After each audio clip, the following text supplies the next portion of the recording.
जय हिंद दोस्तों। Welcome to the GS world. तो दोस्तों, यूपीपीएससी आरओ की हिंदी की नई टेस्ट सीरीज को आज हम सॉल्व करेंगे। इससे पहले हमने कई सारी टेस्ट सीरीज लगाई हैं और ये आज हम नई टेस्ट सीरीज को सॉल्व करने जा रहे हैं। दोस्तों, आपको पता होगा कि अक्टूबर में आरओ का फॉर्म आ जाएगा, तो इसलिए हम हिंदी की प्रिपरेशन जारी रखते हैं ताकि जब तक फॉर्म आए और जब तक एग्ज़ाम हो हमारी हिंदी की अच्छी सी प्रिपरेशन हो जाए। तो आज हम नई टेस्ट सीरीज को सॉल्व करेंगे। आपको पता है कि आरओ में 60 नंबर की हिंदी पूछी जाती है। 60 नंबर होते हैं, 60 प्रश्न होते हैं। हर एक प्रश्न 1 नंबर का आता है। तो यहाँ पर मैं आपके लिए 30 क्वेश्चंस का सेट ले आई हूँ। हर एक टॉपिक से 5-5 क्वेश्चन मैंने लिए हैं। ठीक है, एग्ज़ाम में 60 क्वेश्चन आते हैं, पर मैंने यहाँ पे 30 क्वेश्चन का सेट लिया है। फिर आगे चल के मैं आपके लिए 60 क्वेश्चंस का सेट भी लेकर आऊँगी। तो चलिए शुरू करते हैं। तो आपका पहला प्रश्न है, निम्न में से, एक मिनट दोस्तों, आपका पहला प्रश्न है, निम्न में से अनुमत का विलोम बताइए। आपको 4 ऑप्शन दिए गए हैं और आपको बताना है कि इनमें से अनुमत का विलोम क्या है। तो पहले आपको खुद से सॉल्व करना है, उसके बाद मैं आपको आंसर बताऊंगी। तो बताइए दोस्तों, इसका सही उत्तर क्या है। तो इसका सही उत्तर है ऑप्शन नंबर ए, अनुमत। अनुमत का विलोम शब्द होता है अनुमत। ठीक है, चलिए आगे बढ़ते हैं। अब आपका अगला प्रश्न है, अवमूल्यन निम्न में किसका विलोम है। आपको बताना है कि अवमूल्यन का विलोम शब्द क्या होगा। 4 ऑप्शन दिए गए हैं, तो चलिए बताइए इसका सही उत्तर क्या होगा। इसका सही उत्तर होगा अधिमूल्यन। Option number C is correct. चलिए आगे बढ़ते हैं। अब आपका अगला प्रश्न है, शब्द एवं विलोम का गलत युग्म बताइए। ठीक है, मतलब यहाँ पे विलोम शब्द के युग्म दिए हैं, बताना है कि कौन सा जो युग्म है वो गलत है। चार ऑप्शन दिए गए हैं, जिसमें से 3 सही है और 1 गलत है। गलत वाले को आपको चूज़ करना है। तो आपका सही उत्तर ऑप्शन नंबर डी, चिरस्थायी। चिरस्थायी का विलोम जो है चिरंतर नहीं होता है, तो चिरस्थायी का विलोम होता है अल्प स्थायी। क्या होता है दोस्तों, अल्प स्थायी। बाकी यहाँ पे अन्य ऑप्शंस की बात करें तो काट्य अकाट्य ये सही है। ऐहिक का पारलौकिक होता है, ये भी सही है। एकत्र का विकीर्ण होता है, ये भी सही। बाकी चिरस्थायी का अल्पस्थायी होता है, चिरंतर नहीं होता है। ठीक है, चलिए आगे बढ़ते हैं। अब आपका अगला प्रश्न है, शब्द एवं विलोम का गलत युग्म बताइए। सेम क्वेश्चन है, आपको बताना है कि गलत जोड़ा कौन सा है। तो यहाँ पर देखते हैं सही उत्तर क्या होगा। तो आपका सही उत्तर ऑप्शन नंबर सी, पृथक का पृथक करनी नहीं होता है, बल्कि पृथक का विलोम होता है। मैं यहाँ पर लिख देती हूँ, पृथक का विलोम होता है संयुक्त। क्या होता है दोस्तों, संयुक्त। ठीक है, पृथक का विलोम संयुक्त होता है। बाकी मेल का वैमनस्य होता है विलोम, निंद का श्राव्य होता है, निर्णित का अनिर्णित होता है। चलिए आगे बढ़ते हैं। तो अब आपका अगला प्रश्न है, निम्न में से पाश्चात्य का सही विलोम पहचानिए। 4 ऑप्शन दिए गए और आपको बताना है कि पाश्चात्य का सही विलोम क्या होगा। तो बताइए दोस्तों, तो यहाँ पे जो आंसर होगा वो 2 होगा। पाश्चात्य का विलोम पूर्वी भी होता है, इसके अलावा पौरस्त्य भी होता है। ठीक है, पौरस्त्य नहीं है, ये गलत दिया है। पाश्चात्य का विलोम पूर्वी और पौरस्त्य दोनों होता है। तो हमारा सही उत्तर हो जाएगा ए और बी दोनों। ठीक है, चलिए आप यहाँ पे ध्यान दीजिए, पौरस्त्य और पौरस्त्य में बहुत ही माइनर सा डिफरेंस है, केवल आधा त का डिफरेंस है। तो यहाँ पर गलती मत करिएगा, आपका सही उत्तर होगा ऑप्शन नंबर बी, सी गलत है। ठीक है, चलिए आगे बढ़ते हैं। तो ये हमने विलोम शब्द के 5 प्रश्न कंप्लीट कर लिए। अब हमारा जो अगला टॉपिक है वो है शुद्ध अशुद्ध। शुद्ध अशुद्ध से भी हम 5 प्रश्न कंप्लीट करेंगे। तो चलिए देख लेते हैं पहला क्वेश्चन क्या है। तो पहला क्वेश्चन है, अशुद्ध वर्तनी पहचानिए। 4 ऑप्शन दिए गए हैं और आपको बताना है कि इन 4 ऑप्शंस में से किस शब्द की वर्तनी अशुद्ध है। तो चलिए देख लेते हैं। तो हमारा सही उत्तर है ऑप्शन नंबर ए, विरहणी। ये गलत लिखा है, इसका शुद्ध रूप होता है विरहिणी। ठीक है, बाकी ये देखिए शुद्ध रूप लिखा हुआ है वणिक, वाल्मीकि, ये सब शुद्ध रूप है। चलिए आगे बढ़ते हैं। अब आपका अगला प्रश्न है, अशुद्ध वर्तनी पहचानिए। सेम क्वेश्चन है, 4 ऑप्शन दिए गए और आपको बताना अशुद्ध वर्तनी किसकी है। तो हमारा सही उत्तर होगा ऑप्शन नंबर ए, क्योंकि ये पूजनी जो है गलत रूप लिखा है, इसका शुद्ध रूप होता है पूजनी। बाकी पूज्य, निरपराध सही है। अगर यहाँ पे निरपराधी होता है तो ये रूप अशुद्ध होता है, क्योंकि निरपराधी शब्द नहीं होता है, निरपराध शब्द होता है। ठीक है, चलिए आगे बढ़ते हैं। अब आपका अगला प्रश्न है, शुद्ध वर्तनी पहचानिए। 4 ऑप्शन दिए गए हैं और आपको बताना है कि शुद्ध वर्तनी किसकी है। तो चलिए देख लेते हैं इसका सही उत्तर क्या होगा। तो आपका सही उत्तर ऑप्शन नंबर डी, कृशांगी। कृशांगी जो है शुद्ध रूप लिखा है, बाकी इन सब के जो रूप लिखे हैं वो अशुद्ध लिखे हैं। ठीक है, चलिए आगे बढ़ते हैं। अब आपका अगला प्रश्न है, शुद्ध वर्तनी बताइए। बताना है कि इन 4 ऑप्शंस में शुद्ध वर्तनी किसकी है। तो आपका सही उत्तर ऑप्शन नंबर डी, जगद्धात्री। ये जो है शुद्ध रूप है, बाकी ये सब क्या है, अशुद्ध रूप है। ठीक है, उपरोक्त का शुद्ध रूप क्या होता है। तो उपरोक्त का शुद्ध रूप होता है उपरयुक्त। ठीक है, बाकी ये जगद्धात्री गलत लिखा है, इस तरीके से लिखा जाएगा। चलिए आगे बढ़ते हैं। तो शुद्ध अशुद्ध वाले टॉपिक में आपका जो आखिरी प्रश्न है वो ये है कि अशुद्ध वर्तनी पहचानिए। 4 ऑप्शन दिए गए हैं और आपको बताना है कि इन 4 ऑप्शंस में से अशुद्ध वर्तनी किसकी है। तो चलिए देख लेते हैं। तो बताइए दोस्तों, बहुत ही माइनर से डिफरेंस है। तो आपका सही उत्तर है ऑप्शन नंबर बी, राजागढ़। ये गलत वर्ड लिखा है। ठीक है, तो हमारी अशुद्ध वर्तनी ये होगा, राजगढ़ ये शुद्ध लिखा है। मातृदेव, मातृहीन ये सारे रूप जो है शुद्ध है, बाकी राजागढ़ ये अशुद्ध रूप है। चलिए आगे बढ़ते हैं। तो यहाँ से शुद्ध अशुद्ध वाले टॉपिक में आपके भी 5 क्वेश्चंस कंप्लीट होते हैं। अब हमारा जो अगला टॉपिक है वो है अनेक शब्दों के लिए एक शब्द। चलिए देख लेते हैं। पहला प्रश्न ये कह रहा है कि जिसका पति परदेश से लौटा हो उसे क्या कहते हैं। जिसका पति परदेश से लौटा हो उसे कहते हैं आगत पतिका। ठीक है, क्या कहते हैं दोस्तों, आगत पतिका। सधवा, आगत पति ये सब नहीं होता है। जिसका पति परदेश से लौटा हो उसके लिए हम शब्द यूज़ करते हैं आगत पतिका। चलिए आगे बढ़ते हैं। अब आपका अगला प्रश्न है, दैव अथवा प्रकृति द्वारा होने वाला दुख। दैव यानी कि दैव कह लीजिए या फिर प्रकृति कह लीजिए, इनके द्वारा होने वाला दुख क्या कहलाता है। तो बताइए। तो इसका सही उत्तर है आधि दैविक। क्या होता है दोस्तों, आधि दैविक। ठीक है, चलिए आगे बढ़ते हैं। अब आपका अगला प्रश्न है, इंद्रियों को वश में रखने वाला। बताइए। 4 ऑप्शन दिए गए और आपको बताना है कि सही उत्तर क्या है। तो इंद्रियों को वश में रखने वाले को इंद्रियजित कहा जाता है। इंद्रियजित कहा जाता है। ठीक है, यहाँ पे जो तीनों ऑप्शन है बहुत ही ज़्यादा डिफरेंस नहीं है इसमें। जैसे ये इंद्रिय है, ये इंद्रियातीत है। ठीक है, तो हमारा जो सही उत्तर होगा वो होगा इंद्रियजित। इंद्रियों को वश में रखने वाले को इंद्रियजित कहा जाता है। ठीक है, चलिए आगे बढ़ते हैं। तो आपका अगला प्रश्न है, जो केंद्र से हटकर दूर जाता हो। जो जैसे ये केंद्र है, तो जो केंद्र से हटकर दूर जाता हो उसे क्या कहते हैं। तो आपका सही उत्तर है ऑप्शन नंबर सी, केंद्रापसारी। ठीक है, जो केंद्र से हटकर दूर जाता हो उसके लिए उपयुक्त वर्ड होता है केंद्रापसारी। चलिए, तो अनेक शब्दों के लिए एक शब्द वाले टॉपिक में अब आपका आखिरी प्रश्न है, छुटकारा दिलाने वाला क्या कहलाता है। छुटकारा दिलाने वाले को क्या कहते हैं दोस्तों। तो आपका सही उत्तर है ऑप्शन नंबर ए, त्राता। ठीक है, त्रात, दाता ये सब नहीं कहते हैं, क्या कहते हैं, त्राता। छुटकारा दिलाने वाले को त्राता कहा जाता है। चलिए आगे बढ़ते हैं। तो यहाँ से हमारा अनेक शब्दों के लिए एक शब्द वाला टॉपिक कंप्लीट हुआ। अब हमारा जो अगला टॉपिक है वो है तत्सम तद्भव। तो तत्सम तद्भव वाले में आपका पहला प्रश्न है, तत्सम शब्द की पहचान करिए। 4 ऑप्शन दिए गए हैं और आपको बताना है कि इसमें से तत्सम कौन सा है। तो बेशक आपका सही उत्तर होगा ऑप्शन नंबर डी, अभ्यंतर। अभ्यंतर जो है तत्सम शब्द है।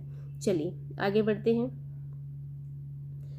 अब आपका अगला प्रश्न है, तत्सम शब्द की पहचान कीजिए। सेम क्वेश्चन है, बताना है कि तत्सम क्या है। तो जहाँ पर भी जिस भी वर्ड में चंद्र बिंदु दी हो वो तो तत्सम हो ही नहीं सकता, क्योंकि वो होता है तद्भव। तो बताइए। तो यहाँ पे जो सही उत्तर है वो है ऑप्शन नंबर डी, विकार जो है हमारा तत्सम शब्द है। ठीक है, चलिए आगे बढ़ते हैं। अब आपका अगला प्रश्न है, तत्सम शब्द की पहचान करिए। इसमें भी आपको बताना है कि तत्सम कौन सा है।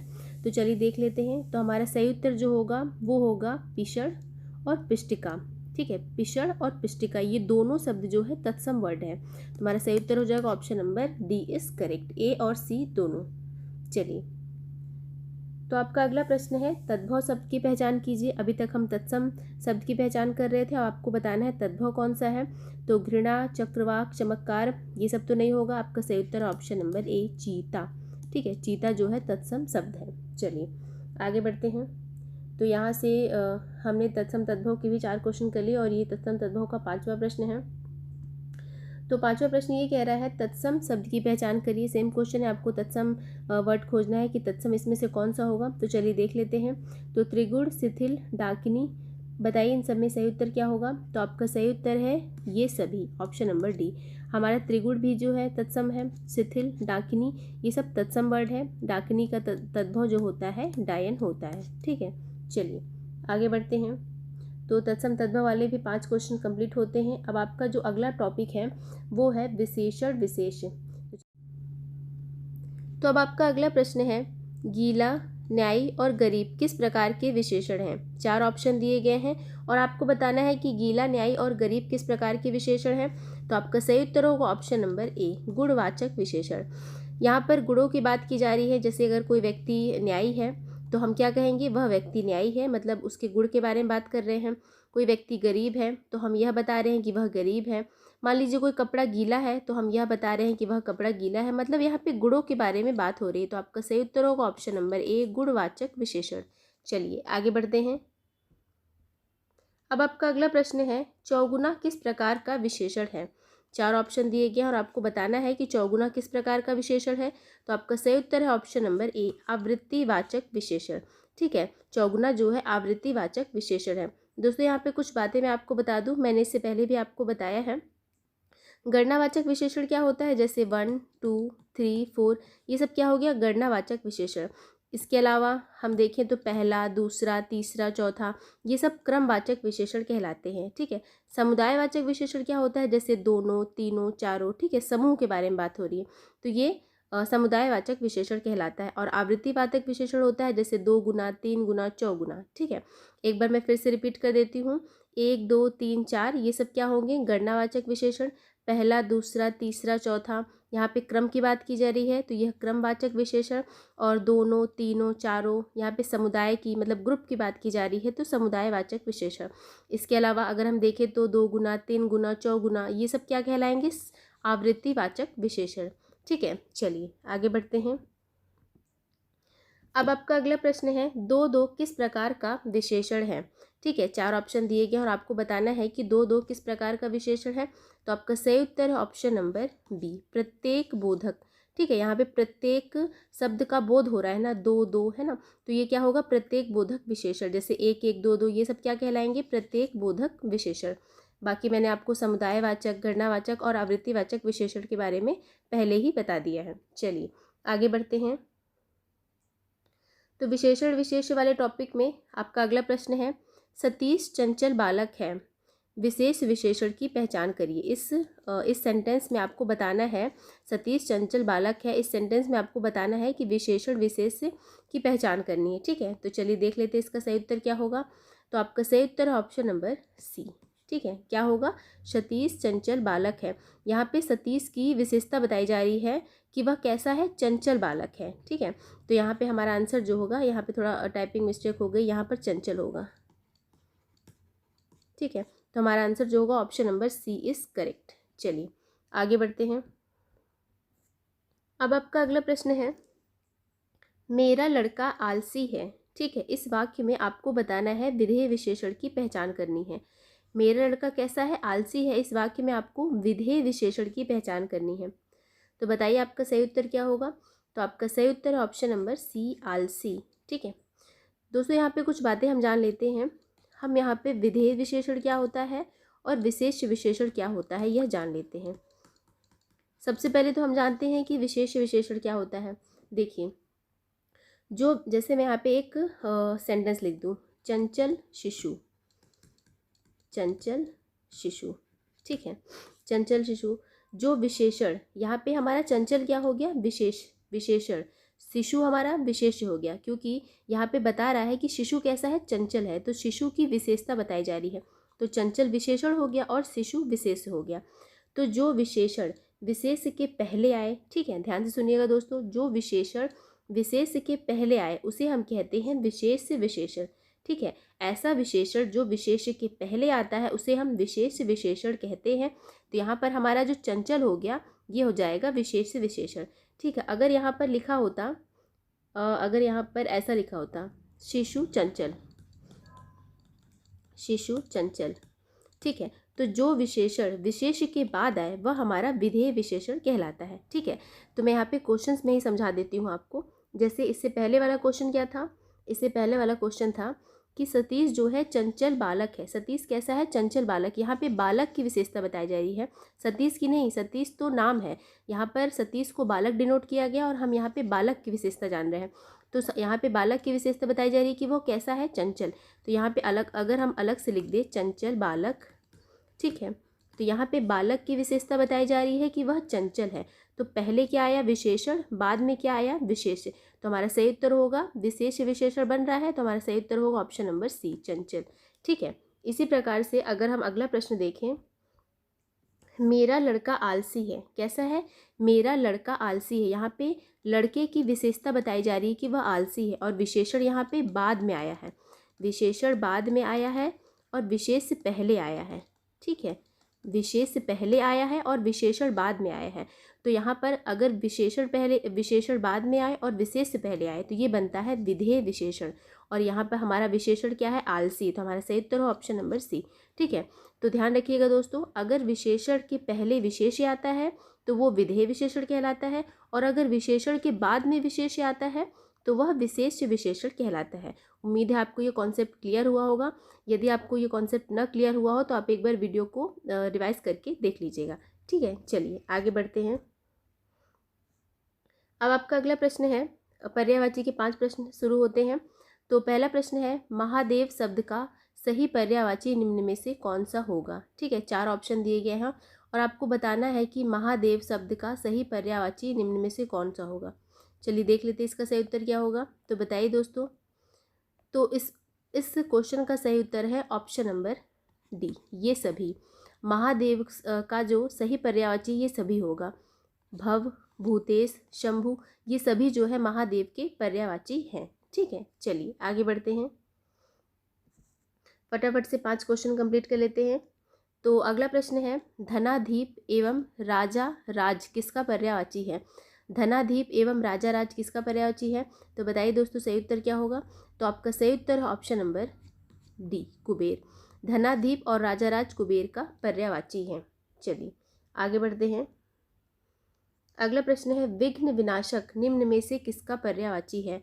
ये तो क्वेश्चन इतना इजी है कि तुरंत ही आप बता लेंगे, ऑप्शन नंबर डी, गणेश।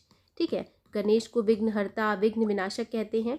तो विघ्न नाशक किसका पर्यायवाची है, गणेश भगवान का। और हेरम्ब किसका पर्यायवाची है, हेरम्ब भी है गणेश भगवान का। विष्णु की बात करें तो विष्णु के बहुत सारे पर्यायवाची हैं, तो कुछ हम जान लेते हैं, जैसे कि जनार्दन हो गया, अच्युत हो गया, विश्वम्बर हो गया, और नारायण हो गया, केशव हो गया, गोविंद हो गया, ये सब क्या है, विष्णु के पर्यायवाची हैं। चलिए आगे बढ़ते हैं, अब आपका अगला प्रश्न है, हाटक एवं हेम निम्न में से किसका पर्यायवाची है। हाटक और हेम निम्न में से किसका पर्यायवाची है। तो आपका सही उत्तर है ऑप्शन नंबर बी, सोना। हाटक और हेम सोना का पर्यायवाची है। ठीक है, और चलिए आगे बढ़ते हैं। तो अब आपका आखिरी प्रश्न है, निम्न में से देवता का पर्यायवाची नहीं है। 4 ऑप्शन दिए गए और आपको बताना है कि इसमें से जो है एक देवता का पर्यायवाची नहीं है। तो बताइए सही उत्तर क्या होगा। तो आपका सही उत्तर है ऑप्शन नंबर ए, किंकर जो है देवता का पर्यायवाची नहीं है। ठीक है, तो यहाँ से आपके पूरे 30 क्वेश्चंस कंप्लीट होते हैं हिंदी के। और वैसे जो एग्ज़ाम में है 60 प्रश्न पूछे जाते हैं, पर मैंने यहाँ पे हाफ क्वेश्चंस का सेट लेके चल रही हूँ। कोई वीडियो आपको 30 प्रश्न का मिलेगा और कोई वीडियो 60 प्रश्न का मिलेगा। तो उम्मीद है आपको मेरा ये वीडियो अच्छा लगा। यदि वीडियो अच्छा लगा तो लाइक करिए, सब्सक्राइब करिए, बने रहिए हमारे चैनल के साथ। धन्यवाद दोस्तों।